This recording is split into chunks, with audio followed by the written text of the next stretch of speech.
Salut les jeunes, salut les moins jeunes. On va se faire ensemble un petit débrief pour ce Lorient Paris Saint-Germain, pour cette avant-dernière journée de Ligue 1 avant la Coupe du Monde. Alors tout d'abord, pour mon avis personnel, c'était un match pas terrible, pas plaisant. C'était relativement une petite purge. Heureusement qu'on sort vainqueur. Heureusement qu'on part avec les 3 points parce que on aurait fait match nul ou même si on avait perdu ce match, Lorient ne l'aurait pas volé. On a eu des joueurs ronronnants sur le terrain. Certains ont fait des efforts, certains n'en ont pas fait énormément. Heureusement aussi que Lorient a ronronné aussi. Comment dire, j'ai pendant le match vu Lorient qui a poussé à des moments. Et quand ils ont poussé, ils nous ont vraiment bousculés, ils nous ont vraiment mis en difficulté. C'est que Lorient en face, si je puis dire, parce que c'est un manque de respect de dire ça, mais faut dire ce qui est. Le Paris Saint-Germain est quand même au-dessus niveau papier, niveau effectif, on va dire ça comme ça. Donc on n'a pas le droit de se faire bouger comme ça. J'espère un clean sheet, toujours pas. On a été incapable de repartir avec ce clean sheet. Hakimi, franchement, sur ce match-là, c'était très compliqué pour lui. Euh, Après, en charnière centrale, franchement, Marquinhos, depuis un petit moment, je le trouve de mieux en mieux. Ça fait plaisir, au moins, c'est un bon point à tirer du match. Ekitike, bon, d'accord, il fait la passe décisive sur Neymar. Je pense qu'il a voulu assurer le coup parce que il aurait pu frapper, mais ça montre bien un manque de confiance pour moi. Enfin, c'est l'impression que j'en ai, moi, personnellement, en tout cas. Neymar, qui, comme d'habitude, alors déjà, il plante son but, mais niveau activité, franchement, on n'a vraiment rien à lui reprocher. Il redescend, il va faire le lien entre le milieu et l'attaque. Il défend, il fait beaucoup d'efforts. Il a été récompensé par son but. Euh, Franchement, ça m'aurait fait plaisir qu'il reparte avec 2 passes décisives parce que franchement, Ekitike, c'est pas de sa faute dans le sens où il est jeune, il manque de confiance, je le répète.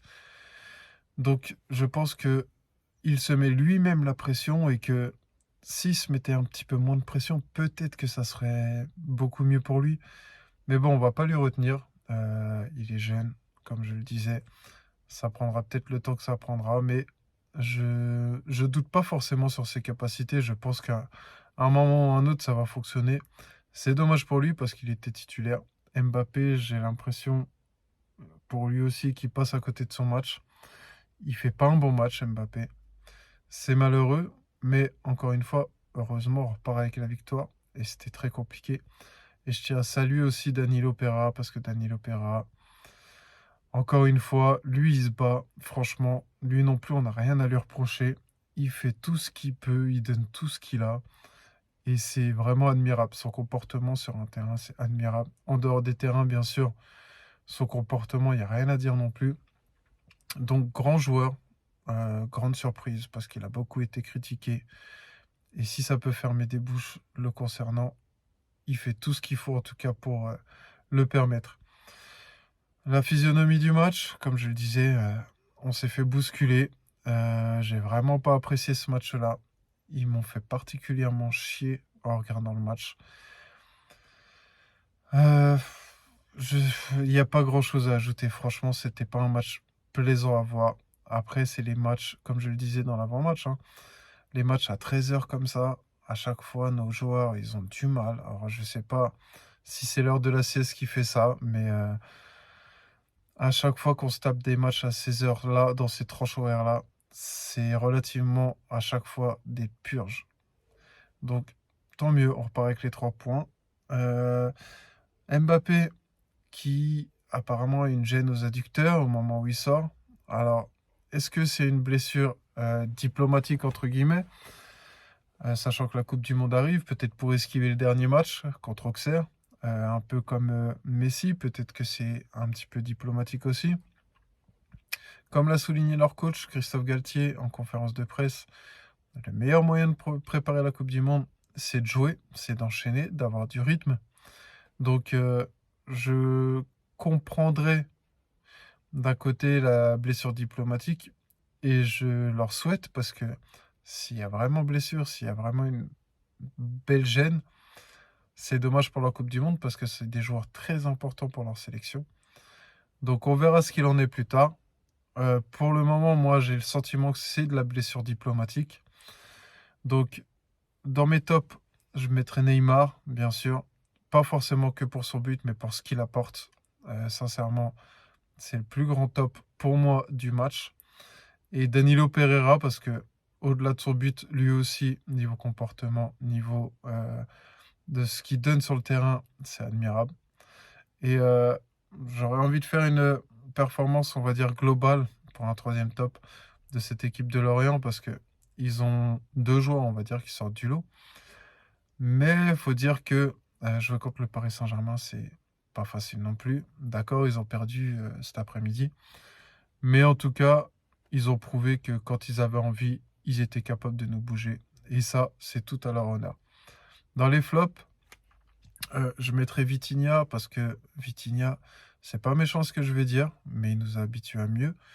Donc c'est pas en voulant dire qu'il a fait un mauvais match que je dis ça, mais il aurait pu faire mieux. Il aurait pu faire beaucoup mieux. Ensuite, qui est-ce que je pourrais mettre en flop? J'ai pas forcément d'idée à part Hakimi. Et puis Mbappé, on va rester sur le classique Mbappé parce que c'est un joueur tellement extraordinaire qui peut faire largement mieux que ça. On le sait tous. Lui-même le sait et je pense qu'il y a de la frustration chez lui depuis le début de la saison. Attention, il a 11 buts, il est à égalité en tant que meilleur buteur avec Neymar en Ligue 1. Mais on sait, et lui-même le sait, il est capable de plus grandes choses. Donc j'espère qu'on va le retrouver à son meilleur niveau. Maintenant, ça va être un peu tard, il reste un match contre Auxerre.